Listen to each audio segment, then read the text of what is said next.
What's going on? It's Mando Crusader, and welcome to episode 15 of Sunless Skies. Last time we left off on a bit of a cliffhanger and a bit of a choice. So we were going through the wreck of the Parzival, and we discovered that its captain, Percy Blythe, was still alive after all the years of it being a wreck. We decided to bring him home to London, but he asked us to, grant him an end before we take him home. And I posed the question on whether we should or whether we should not. Unfortunately, I did make a bit of an executive decision. I decided that we are going to grant his wish. We're going to grant him an end. But before we do that, I just want to mention that if you like this content, be sure to leave it a like. Also, subscribe and ring the bell. All that really helps the channel out. Also, be sure to comment any games you want me to play, any feedback for the channel, anything like that. I do appreciate all of that stuff. So with that said, we are going to grant Captain Percy Blythe an end and bring home his corpse. A small splatter of red and a longer drip of black follows. The corpse sinks to the floor as though abandoned by the fungus. His body has left a deep impression in the yellow mushroom that covers the wall. You bear the fallen captain of the Parzival back to your engine, where his corpse is covered with an old flag. His last voyage is almost at an end. So we need to bring the corpse to London. Right. Okay. So, Albion is our next stop. We're heading off to Albion for a multitude of reasons, that being just one of them. But before I go, there should be something up here that is worth checking out, and that is not it. Let's see. Well, I suppose there is this. This isn't really it either. We're going to destroy the fungus. 94% success. Good stuff. It reduces our terror. And, yeah, fighting through this wind's going to take a little bit, so I will catch you when I find what I'm looking for. Here we are. Alright. This is what I was looking for. Forson's font.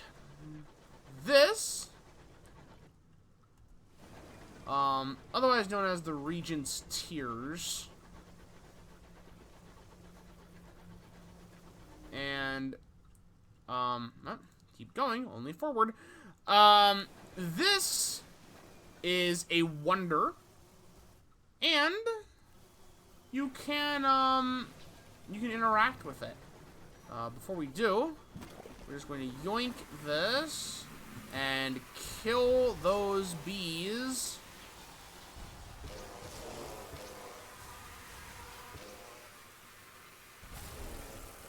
Just like that. It's a lot easier with two guns. And we are going to listen to its death hymn to gain some experience. Success. Just take 150 experience there. And this is the area where we should be able to interact with it. There we are. The Regent's Tears. It is said that the lakes at the top of Regent's Tears have curative properties. This rumor goes largely unconfirmed. The ground by the lake is too boggy to land a locomotive. Instead, you must land on a sharp, slippery ledge lower down the falls. The walk up will be punishing. Follow the guide to the top of the tiers. We could do this. We have a 100% chance of success. We could drink from the cascading waters or leave. Since you have a 100% chance of success, we're just gonna do with this. A hooded woman, half concealed in the spray, waits by the waterfall. You are here for the region's lakes. She has a thick London accent. Upwards without pause. The woman leaps from ledge to foothold. She is sure-footed, apparently, oblivious to the thundering roar of the waterfalls. It is treacherous work to keep up with her. When you finally reach the top, you help each other over the edge. Only now can you see that she is crying. She has wept endlessly for years. Tears run down grooves in her cheeks that have been worn there by the constant weeping. She gestures towards the water. Welcome, may the region's lakes nourish you. The view from the top of the tiers is dizzying. The forest is so large, and you are so high that all perspective is lost. Only your locomotive, small as a matchbox, breaks the illusion of a mossy meadow inches from your feet. You step back from the drop and turn to the lake. It is huge. You cannot make out any details of its far shore. Steam rises sluggishly from the surface. The water is warm. Immerse yourself in the lake and talk. A young couple, sitting an improperly scant 3 feet apart, are immersed in the water. Sanctuary of a sort. To be heard over the sound of the falls, you must sit equally close. The couple welcome you warmly and all too easily slip into discussion of the family they hope for. Their accents reveal a scandalous class disparity. No wonder they are coy about their identities. And this is something we need. If you recall, back in London, we needed Salon-stewed gossip in order to progress our ambition, and now we have some. So, with that, we are truly well equipped to head back to Albion. So, I will see you in Port Prosper.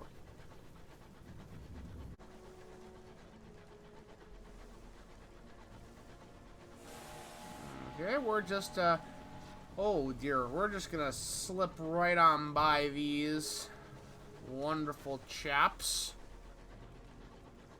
One I can take, two I'm not so sure. Where were you even aiming?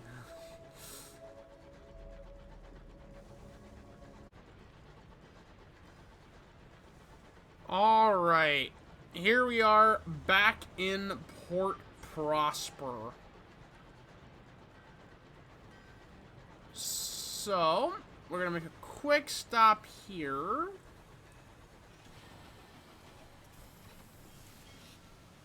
And, I just realized that I forgot to bring some hours, but we'll just have to buy some here. The company's arrival. The port is now a state of commotion. Is in a state of commotion. The Tackities have driven the Windward Company from their holdings in New Winchester and forced them to retreat to their smaller offices at Port Prosper. Oh, learn more. Ousted. The company is still moving staff and dependents into the Port Prosper offices, which are not exactly spacious even before the relocation. The Tackities have the upper hand in the Reach now, and the company has withdrawn much of its strength to fortify Port Prosper. If you have dealings with the stovepipes, you'll have to conduct them here.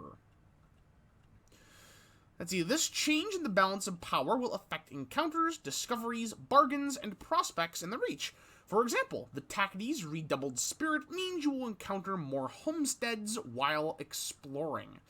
Alright, so because we have been delivering our port report to the Tackities, this has actually shifted the balance of power in the Reach. So, that is really, really cool. We're going to explore Port Prosper, write a port report, as always. Attend a performance at the Gaudy Widow. And sit in the stalls. You know your place. Gain 75 sovereigns. Casually. Let's see. I think that's all we need there. We need to go to the bazaar. I don't suppose they're selling hours here. No, okay. We need to go to the bazaar and grab, I think, 2 barrels of hours, along with a couple of fuel and supply. Oh, don't like that number of currency. Right. And off to Albion we go. Oh, the thing on the mantelpiece.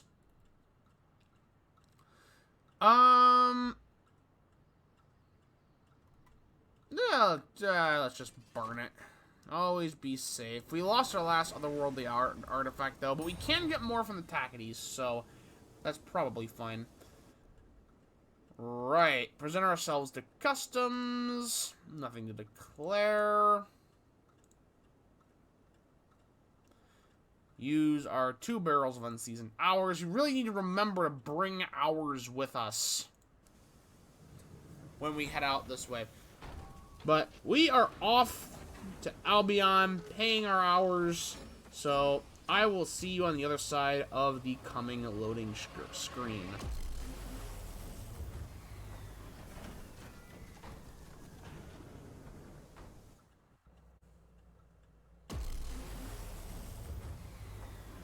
Alright, excellent. So, we do need to head to London, but first, we have some unfinished business at Brabazon Workworld. So, we are actually going to head down to the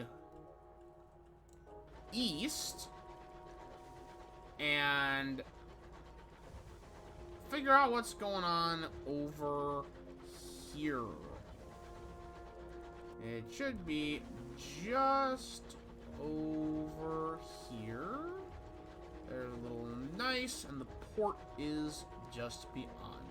So last time we were here, we were starving, so we had to get back to the Reach. But now we got plenty of food, plenty of everything, so let's head on over to Brabazon Workworld. And, oh, the last day. A horn blares, the factory doors creak open. Those Workworlders, lucky enough to have reached the end of their service, blink in the light of freedom. They were young when they first arrived. Now their skin is calloused and wrinkled, aged not only by hard labor, but the slow burning light of the clockwork sun. We can recruit crew from the Workworld. Former workers, now old and exhausted. Brabazon does not pay for their journeys home. We'll just grab a crew. We were already down 2. Welcome aboard. The now elderly crew shuffle aboard, almost relieved to be given orders. Their bones are brittle, but they will work hard. Working hard is all that they've known in their lifetimes under the lash. That's mildly depressing. The bit between. We are going to join a tour of the Brabazon Workworld. But first, we need to help the incautious driver hunt for the verdant fragment. Their connection to its progenitor should assist. So the more places you search, the easier your search will get. Failing here will not harm your quest, which is good because we have a 0% chance of success. So, a failed attempt. The incautious driver spends hours sniffing the air in search of familiar spores, but to no avail.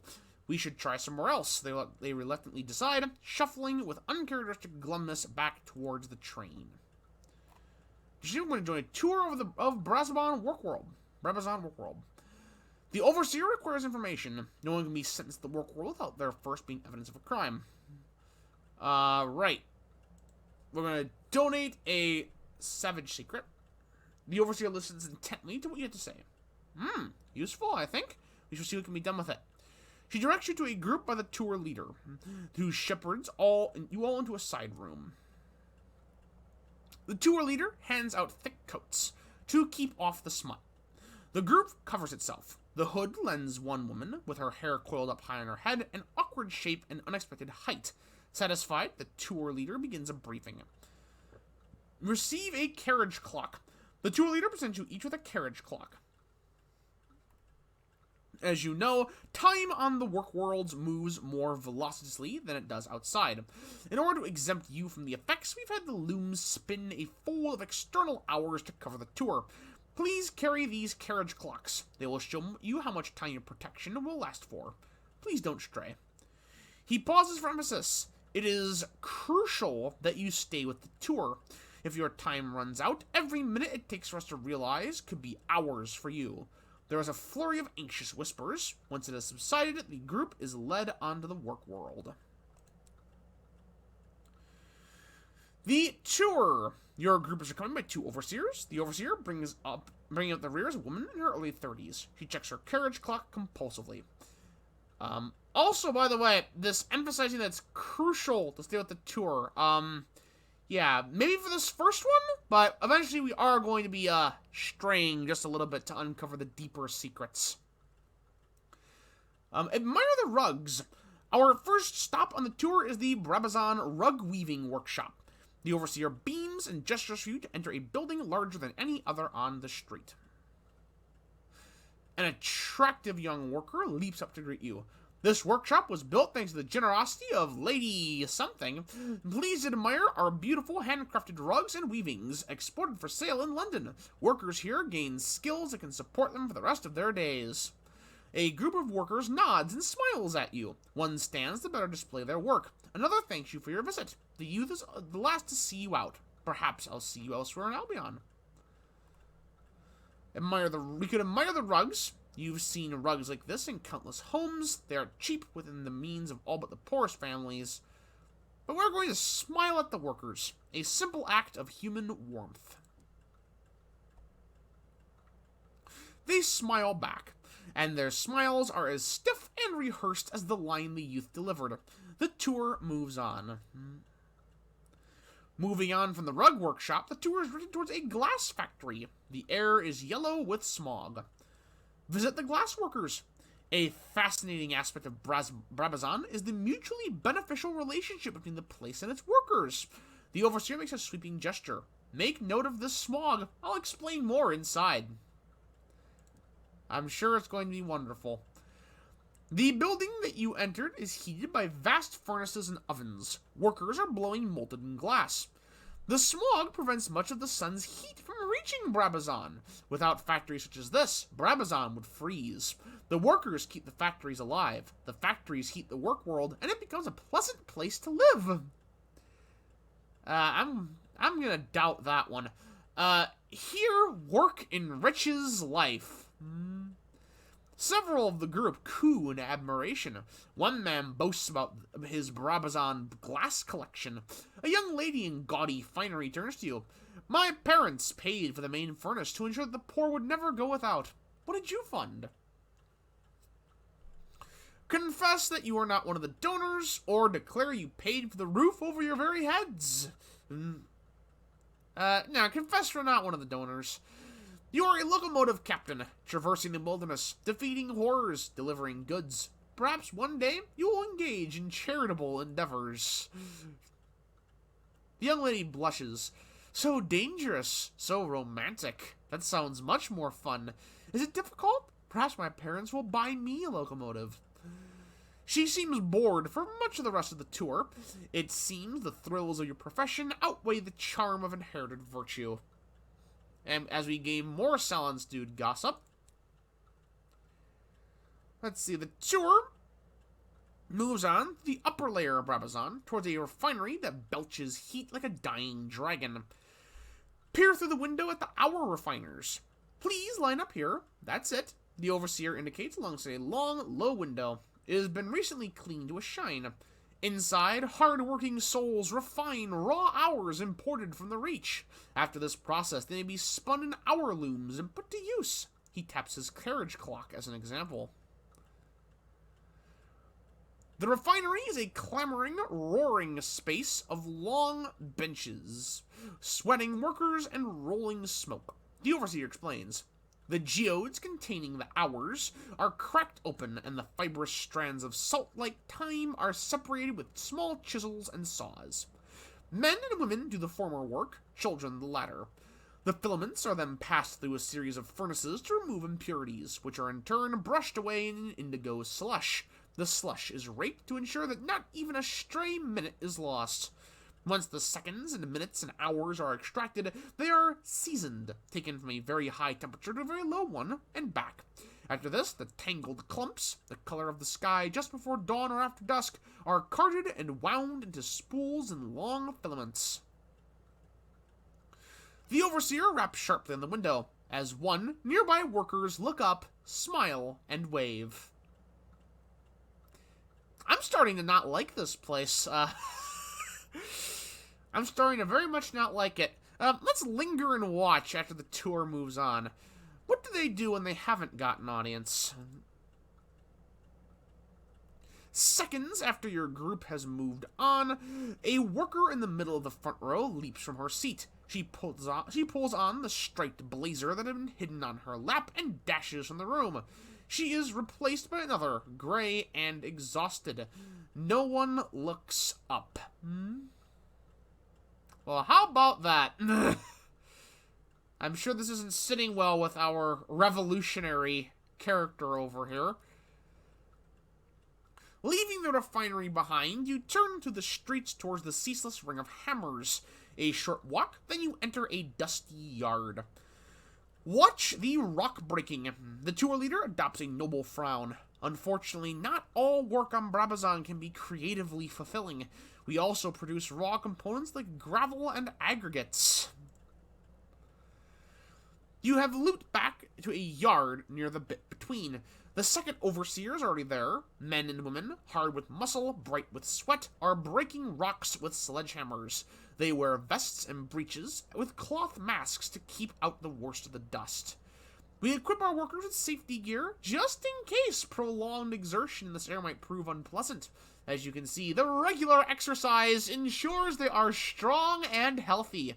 Many leave Brabazon with athletic inclinations and pursue fitness as a profession. A stout gentleman with a monocle slides up to you. This whole place is just marvelous, eh? Keep busy while paying off debts. Given new skills and education, simply marvelous. Well, state that you are repulsed by the whole thing, and you have had enough of this farce of a tour. Should we go whole hog? Should we play our hand out, or should we equivocate?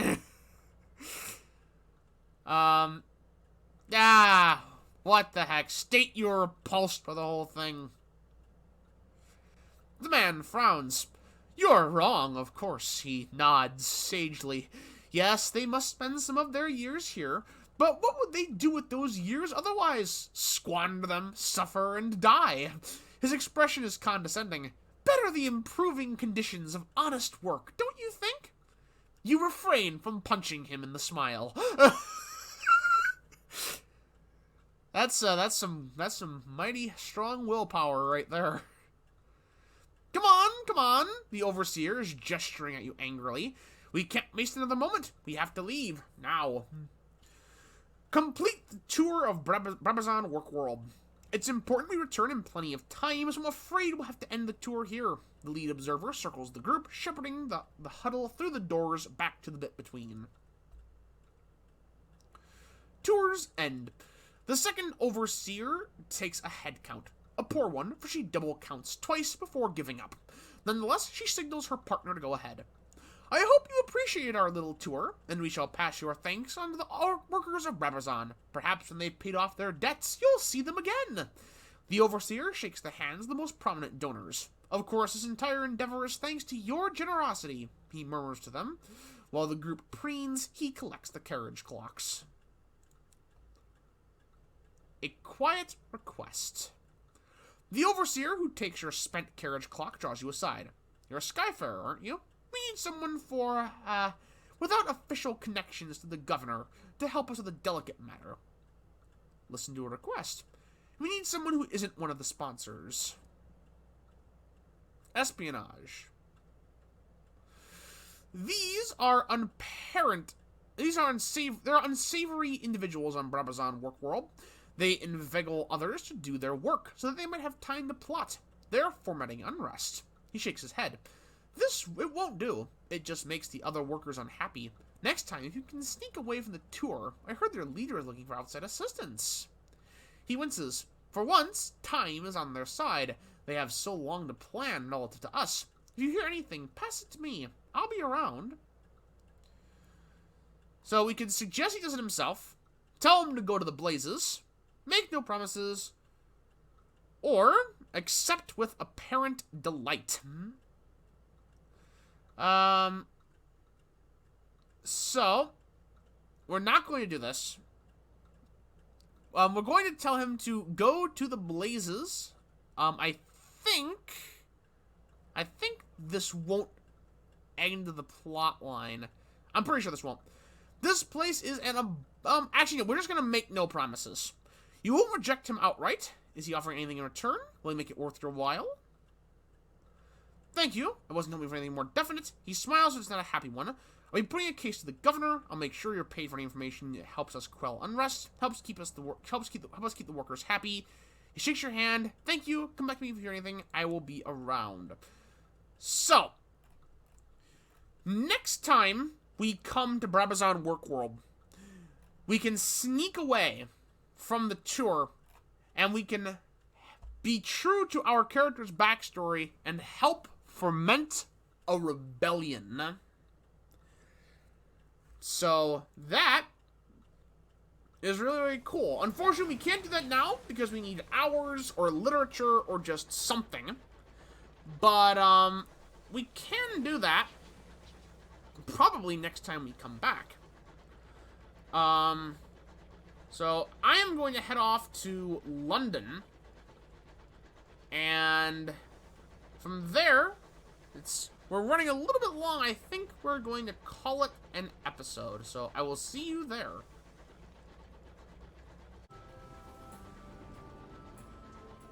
Alright, here we are back in London. And as we dock, that will bring an end to this episode. Next time, we have got a lot to do. So I hope it's going to be a big one. So I hope you join me for that. Remember, if you like this content, be sure to like the video. Subscribe, ring the bell. It all helps the channel out. Be sure to comment any games or feedback any games you want to play, any feedback you have to give for the channel.